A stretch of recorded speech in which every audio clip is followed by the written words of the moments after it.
வணக்கம் நண்பர்களே, சற்று முன் கிடைக்கப்பெற்ற மிக முக்கியமான செய்தி ஒன்று வெளியாகி உள்ளது. மரியாதையாக கட்சியை விட்டு வெளியே போ என்பதற்கேற்ப திமுகவின் மூத்த அமைச்சர்களுக்கு தற்பொழுது அதிகாரத்தை பறிக்கக்கூடிய வகையில் உதயநிதி அவர்களது செயல்பாடும் பேச்சும் திமுகவின் அரசியல் வட்டாரத்தில் பரபரப்பை ஏற்படுத்தியுள்ளது.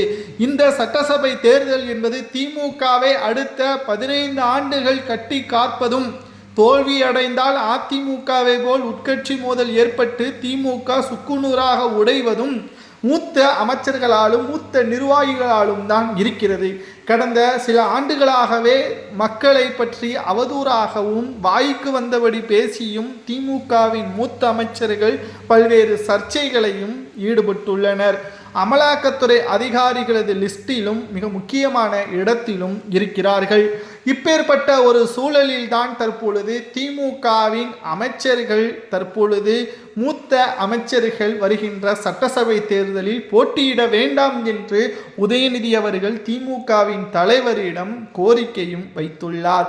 ஆனால் இதை ஏற்றுக்கொள்ளாத ஸ்டாலின் அவர்கள் மூத்த அமைச்சர்களும் நிர்வாகிகளும் ஆதரவு இல்லாமல் அரசியலை நடத்த முடியாது, கலைஞர் காலத்தில் இருந்து இருக்கிறார்கள், நேற்று வந்த உன்னையவே துணை முதல்வராக ஆக்கிவிட்டேன், ஆனால் அவர்களை இன்னமும் அமைச்சர்களாகத்தான் இருக்கிறார்கள், உன்னுடைய துணை முதல்வர் பதவியிற்கு அவர்கள் விட்டு கொடுத்திருக்கிறார்கள், அவரது எம்எல்ஏ பதவியை பறிக்க வேண்டும் என்று நினைப்பது எந்த விதத்தில் நியாயம் என்று ஸ்டாலின் அவர்கள் தனிப்பட்ட முறையில் உதயநிதியிடம் கூற, உதயநிதி அவர்கள் ஒரே வார்த்தையில் கூறிவிட்டார். தற்பொழுது இருக்கக்கூடிய அரசியல் களம் என்பது இளைஞர்கள் அதிக அளவில் அரசியலை கற்க ஆரம்பித்து விட்டார்கள்.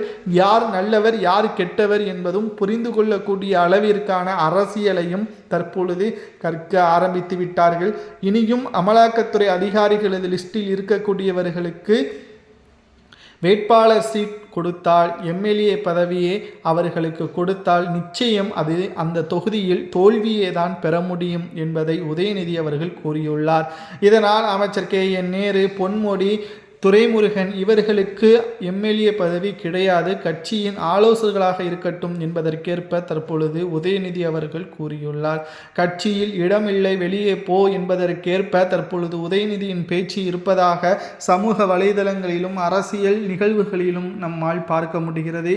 ஆனால் இது நடந்தால் நிச்சயம் திமுகவின் உட்கட்சி மோதல் ஏற்படும். அமைச்சர்களும் எம்எல்ஏக்களும் பல மாஜி நிர்வாகிகளும் அமைச்சர்களுக்கு பின்னால் செல்வார்கள். இது உட்கட்சி மோதலை அதிகப்படுத்தும் என்ற தகவலும் கிடைக்கப்பெற்றுள்ளது.